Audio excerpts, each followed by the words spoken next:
Selamat datang di Beetle Channel, semoga kita bahagia. Jangan lupa subscribe, like, komen dan share agar channel ini semakin berkembang. Terima kasih. Novel Kekuasaan dan Kekayaan, Bab 380. Kata Dong Suebing, "Baiklah, saya akan menelepon restoran untuk mengantarkan beberapa hidangan. Pan Wei, sudah lama kita tidak bertemu. Ayo kita minum bersama." Guo Pan Wei tahu apartemen Dong Suebing tidak mengandung alkohol dan berkata, "Saya akan pergi dan membeli beberapa botol alkohol." Dong Suebing mengangguk. "Oke, ada toko rokok dan alkohol 50 meter ke arah barat. Oh, bantu aku ambilkan 2 bungkus rokok. Merek UC bisa digunakan." Tentu, Guo Pan Wei merasa lebih baik karena Dong Suebing tidak memperlakukannya sebagai orang luar. Sekitar setengah jam kemudian, restoran mengantarkan makanan. Dong Suebing memberikan dompetnya kepada saudari Yu, tetapi Guo Pan Wei bersikeras untuk membayar. Saat makan siang, Guo Pan Wei mengangkat gelasnya untuk bersulang pada Dong Suebing. "Pemimpin tua, saya berharap karir Anda sukses." "Terima kasih." Dong Suebing mengucapkan terima kasih dan angkat bicara. Setelah itu, Guo Pan Wei pun bersulang untuk Yu Meixia dan Yu Qianqian. Guo Pan Wei tidak berani meremehkan orang-orang di sekitar pemimpinnya dan tidak meremehkan pembantu Dong Suebing dan Yu Qianqian, meskipun usianya sudah lanjut. Dong Suebing menyadarinya dan mengangguk setuju di dalam hatinya. Dong Suebing dan Guo Pan Wei banyak minum saat makan siang. Guo Pan Wei merasa ini saat yang tepat untuk menyampaikan permintaannya. "Pemimpin tua, setelah kamu pergi, kami merasa tersesat. Sejujurnya, saya berharap saya bisa mengikuti Anda dan bekerja di bawah Anda ketika Anda dipindahkan. Saya tidak keberatan dipromosikan selama saya bekerja di bawah pemimpin yang baik. Tidak ada orang lain di kota ini yang mengurus bawahan sepertimu." Yu Qianqian mendengarkan dan mulai terkikik. Yu Meixia segera menarik putrinya ke samping untuk menghentikan tertawa. Dong Suebing mendapat petunjuk dan melihat ke arah Guo Pan Wei. "Apakah Anda berpikir untuk mencapai tingkat akar rumput? Saya perlu menjelaskannya kepada Anda. Pekerjaan yang dilakukan di tingkat akar rumput sangatlah berat dan sangat berbeda dengan yang ada di sini." Guo Pan Wei menegakkan punggungnya. "Selama saya bisa bekerja di bawah Anda, saya bisa menanggung kesulitan apapun." Dong Suebing berpikir dan mengangguk. "Baiklah, saya akan melihat apa yang bisa saya lakukan setelah saya kembali." Guo Pan Wei sangat gembira dan dengan cepat bersulang beberapa kali lagi dengan Dong Suebing. Sore, apartemen Dong Suebing. Dong Suebing dan Guo Pan Wei minum gelas demi gelas alkohol sambil mengobrol. Dong Suebing juga memberitahu Guo Pan Wei tentang prestasinya setelah dia dipindahkan ke Kabupaten Yantai. Dia berbicara tentang bagaimana dia menyelamatkan para sandera dari sekolah, menyelamatkan penumpang yang terjebak dari tanah longsor, Guo Pan Wei terkejut dan terkesan padanya. "Pan Wei, minumlah. Pemimpin tua, izinkan saya bersulang." "Baiklah, selamat minum. Kakak Yu, kamu harus minum juga." Aku belum pernah meminum baijiu. Saya takut, biarkan aku menuangkan segelas untukmu." Guo Pan Wei menuangkan segelas alkohol untuk Yu Meixia. Yu Meixia tidak punya pilihan. "Baiklah, 1 gelas, 2 gelas, 3 gelas." Qianqian telah selesai makan siang dan pergi ke kamar tidur untuk tidur siang, meninggalkan Yu Meixia untuk menemani mereka. Setelah mereka bertiga menghabiskan botol Wuliangye, Dong Suebing merasa sudah cukup. Yu Meixia tidak bisa menahan minuman kerasnya dengan baik dan bahkan tidak bisa duduk dengan benar. Guo Pan Wei berhenti memanggangnya dan pergi setelah mengobrol sebentar. Hanya Yu Meixia dan Dong Suebing yang tersisa di ruang tamu. "Xiaobing, aku akan menuangkan segelas teh untukmu." Yu Meixia berbalik untuk mengambil botol air panas. Dong Suebing duduk di sana. "Jangan kamu juga mabuk dan mungkin akan tersiram air panas." Dia tidak dapat berbicara dengan baik. "Ayo duduk dan temani aku sebentar." Yu Meixia tersandung ke sofa dan hampir terjatuh. Dong Suebing tertawa dan membantunya berdiri. "Kamu hanya minum 1 gelas, dan kamu mabuk." Yu Meixia dalam keadaan linglung dan bersandar di dada Dong Suebing. Seseorang akan kehilangan akal sehatnya ketika mabuk. Dong Suebing melihat wajah dan kaki Sister Yu. Dia meletakkan tangannya di pahanya untuk mengelusnya, dan tangan lainnya masuk ke dalam sweaternya. Meskipun mereka telah melakukannya berkali-kali dalam 2 hari terakhir, itu tidak pernah cukup bagi Dong Suebing. Yu Meixia mendorong Dong Suebing dengan ringan.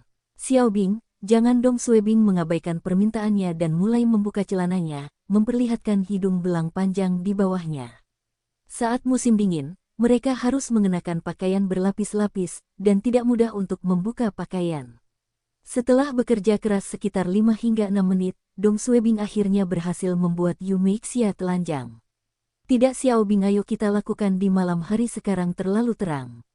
Dong Suebing tidak peduli dan berkata, Saudari Yu, menarilah tarian itu untukku. Dia bersendawa dan melanjutkan. Waktu itu kamu pernah berdansa di perkebunan Huamei, itu tarian klasik. Oh, aku ingat kamu punya musik di ponselmu. Cepat, aku ingin melihatmu menari.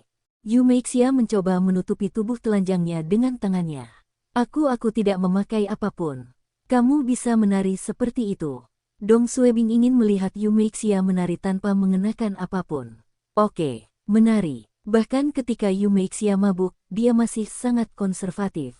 Dia ragu-ragu dan tidak mengatakan apapun. Dong Suebing sangat ingin melihat tariannya. Ayo cepat, menari, sosokmu sangat bagus, dan tarianmu seharusnya lebih bagus tanpa mengenakan apapun. Beberapa menit kemudian, Yu Meixia menyerah, mengeluarkan Nokia N8 miliknya dan memainkan melodinya. Musik dimulai. Yu Meixia berdiri di depan TV dengan tangan menutupi tubuhnya dengan canggung. Dong Suebing bersandar di sofa untuk mengaguminya. Yu Meixia mulai menari dan awalnya sangat kaku. Ia tidak berani mengulurkan tangan dan kakinya dan berusaha menutupi tubuhnya pada bagian tertentu dalam tarian. Namun di bawah pengaruh alkohol, dia perlahan melupakan rasa malunya dan mulai menari dengan normal. Cantik. Setelah musik berakhir, Yu Meixia segera kembali ke sofa. Dong Suebing mencium Yu Meixia. Kamu cantik sekali. Ayo coba sesuatu yang baru hari ini. Hah, apa maksudmu? Yu Meixia menggigit bibirnya. Dong Suebing mencium Yu Meixia lagi dan menjilat bibirnya. Gunakan mulutmu hari ini, oke? Yu Meixia panik dan menggelengkan kepalanya malu-malu. Tidak apa yang salah. Cepat. Di bawah pengaruh alkohol, Dong Suebing menjadi lebih berani. Jika kamu mengatakan tidak lagi, aku akan memukulmu. Dong Suebing berkata dan meraih pantat Yu Meixia. Tubuh Yu Meixia menegang. Jangan. Di masa lalu, Ku Yunxuan telah merawat Dong Suebing selama beberapa tahun, seperti seorang kakak perempuan. Bahkan setelah mereka tidur bersama, Dong Suebing juga tidak berani memaksanya melakukan sesuatu yang tidak disukainya. Namun terhadap saudari Yu, Dong Suebing berbeda. Karakternya lembut dan hampir 10 tahun lebih tua dari Dong Suebing. Jadi, Dong Suebing tidak ragu untuk menindasnya. Ayo cepat. Tidak, aku tidak tahu. Dong Suebing memasang ekspresi marah dan menamparkan pantat Yu Meixia. Kamu ingin aku mengalahkanmu? Yu Meixia tersipu dan menyerah. Dia menggigit bibirnya dan berdiri dari sofa. Setelah Dong Suebing menanggalkan pakaiannya, dia berlutut di lantai perlahan dan menundukkan kepalanya. 1 jam, 2 jam, 3 jam, langit menjadi gelap, dan seharusnya sudah malam. Dong Suebing terbangun di kamar tidur dan melihat jam dinding. Pukul 18:05. Setelah tidur siang, Dong Suebing sadar. Dia membenturkan kepalanya ketika dia mencoba mengingat apa yang terjadi setelah makan siang. Apa yang telah terjadi? Kenapa aku mabuk lagi? Dong Suebing menghela nafas dan merasa beruntung dia mabuk di apartemennya di Beijing. Dia akan mempermalukan dirinya sendiri jika mabuk saat minum bersama para pemimpin. Yu Meixia masih tertidur nyenyak di pelukan Dong Suebing. Saat Dong Suebing mengingat apa yang terjadi sore itu, dia tersenyum pada dirinya sendiri. Sepertinya dia bercinta dengan kakak Yu di sofa, meja makan, dan kemudian di kamar tidur selama lebih dari 1 jam di sore hari. Dia bisa merasakan pinggangnya sakit. Aku pasti terlalu kelelahan selama 2 hari ini. Kakak Yu, hah. Yu Meixia bangun. Dong Suebing mendorongnya dengan ringan. Bangun, sudah waktunya makan malam. Yu Meixia membuka matanya dan menatap Dong Suebing, sebelum menutup matanya untuk kembali tidur. Tiba-tiba, dia teringat sesuatu dan tersipu. Dia menutup matanya dan menyeka bibirnya dengan tangannya. Dia mengingat apa yang dia lakukan sore tadi dan merasa malu menghadapi Dong Suebing. Dong Suebing melihat tindakannya dan mencium bibirnya. Yu Meixia dengan cepat menutup mulutnya. Tidak, itu kotor, itu tidak kotor. Dong Suebing menjawab dengan lembut. Bibirmu manis. Wajah Yu Meixia memerah dan memeluk pinggang Dong Suebing. Dong Suebing tertawa. Apa yang salah? Tidak ada apa-apa. Yu Meixia menunduk. Kenapa kamu memelukku begitu erat? Ini pertama kalinya kamu memelukku. Yu Meixia dengan cepat mengendurkan lengannya dan mencoba menariknya kembali. Tapi Dong Suebing menangkapnya dan terus menanyainya. Yu Meixia hanya bisa menjawab pertanyaan Dong Suebing. Saya merasa diberkati. Diberkati. Mantan suamiku tidak pernah memperlakukan Qian dan aku dengan baik, dia bahkan tidak 1/10 dibandingkan denganmu. Mata kakak Yu memerah. Selama masa-masa tersulit kami, Anda meminjamkan kami uang dan memberi kami tempat berlindung. Anda bahkan membantu kami mengganti hukou kami dan membiarkan Qian pergi ke sekolah. Setelah itu, ketika wajahku kamu mengesampingkan pekerjaanmu dan menemaniku ke Korea untuk operasi aku benar-benar. Dong Suebing bertanya. Benarkah? Apa? Yu Meixia tidak menjawab. Dong Suebing memeluk Yu Meixia dan mencium keningnya. Oh, Yu Meixia mencoba mengubah topik. Di mana Qian? Aku tidak tahu. Saya tidak melihatnya. Dong Suebing menjawab dan tertegun. Itu benar. Di mana Qian? Ketika seseorang mabuk, mereka akan kehilangan akal sehatnya. Dong Suebing dan Yu Meixia banyak mabuk di sore hari dan lupa bahwa Qian masih di dalam rumah. Tiba-tiba, Dong Suebing melihat ada tonjolan di bawah selimut di belakang Yu Meixia. Yu Meixia mengikuti glasir Dong Suebing dan berbalik membuka selimutnya. Ada seseorang di bawah selimut. Qian. Yu Meixia tersentak, dan wajahnya memucat. Qian, Anda, mengapa kamu di sini? Dia segera teringat bahwa Qian sedang tidur siang di kamar tidur ketika mereka sedang minum bersama Guo Panwei. Yu Meixia hampir membenamkan kepalanya ke tanah. Apakah kamu mendengar semuanya? Yu Qian tersipu dan menjawab dengan cepat. Aku tidak mendengar apapun. Dong Suebing menamparkan keningnya. Gadis kecil ini seharusnya mendengar semuanya dan bahkan mungkin melihat semuanya. Yu Meixia panik dan menjelaskan. Qian pamanmu dan aku bukan itu yang kamu pikirkan. Yu Meixia dan Dong Suebing sama-sama telanjang dan apapun yang dia katakan tidak meyakinkan. Dong Suebing juga tersipu. Dia telah bercinta dengan ibu Yu Qian di depannya. Dia bisa mengerti mengapa Yu Qian bersembunyi di bawah selimut. Dia pasti terkejut melihat ibunya melakukan sesuatu yang tidak tahu malu di hadapannya. Brengsek, kata Dong Suebing.